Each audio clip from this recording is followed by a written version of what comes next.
Sri TV spiritual நேயர்களுக்கு வணக்கம். பஞ்சாங்க பட்டணத்தில் இன்றைய சுதினம்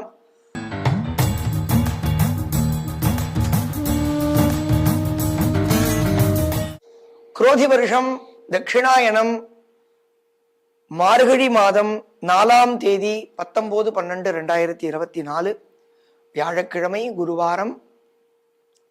சதுர்த்தி திதியானது 16 நாழிகை 84 வினாடிகை, அதாவது பகல் 12:45 பரியந்தம் வியாபித்திருக்கிறது.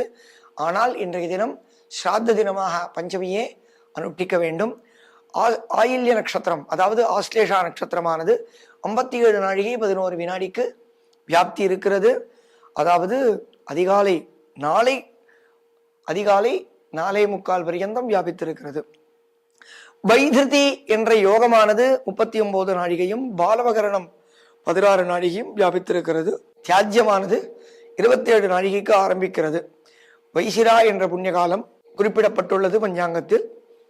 இன்றைய தினத்தில் சந்திரனானவர் சிம்ம ராசியில் பிரவேசிக்கிறார். 57 நாழி 11 வினாடிக்கு, அதாவது இரவு பொழுதில் பிரவேசிக்கிறார். இன்றைய தினத்தின் விசேஷத்தை பார்த்தோம். நாம் தனுர்மாச பூஜையின் விளக்கங்களை பார்த்து வருகிறோம். அதில் ஆன்மீகம் என்ற தலைப்பில் பார்த்து வருகிறோம். ஆன்மீகம் என்றால் தினசரி என்று நேற்றையே பார்த்தோம். அதில் குருவந்தனம் பார்த்தோம். பிறகு நாம் பிராதஸ்மரணம் என்பதாக பார்த்து வருகிறோம். நேற்றைய தினம் பிரம்மா முராரிஹி என்ற ஸ்லோக மந்திரத்தை நாம் படித்தோம். இன்றைய தினத்தில் அடுத்த மந்திரத்தை பார்ப்போம். பிருத்வி சகந்தாக சரசாக ததாபஹ ஸ்பர்ஷீச்ச வாயுஹு ஜ்வலிதம் ச தேஜஹ நபஹ சசப்தம் மஹதாச்ச சாகம் குர்வந்து சர்வே மம சுப்ரபாதம். திருப்பி சொல்கிறேன்.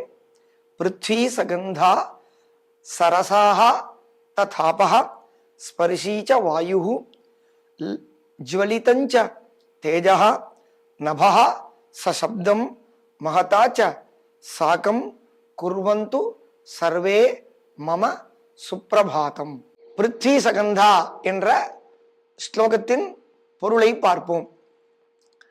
நீர், நிலம், நெருப்பு, காற்று, ஆகாயம் என்ற பஞ்சபூதங்களையும் வணங்கி இன்றைய தினத்தை நாம் தொடங்குகிறோம். மேலும் இதன் தொடர்ச்சியை நாளைய தினம் பார்ப்போம். வணக்கம்.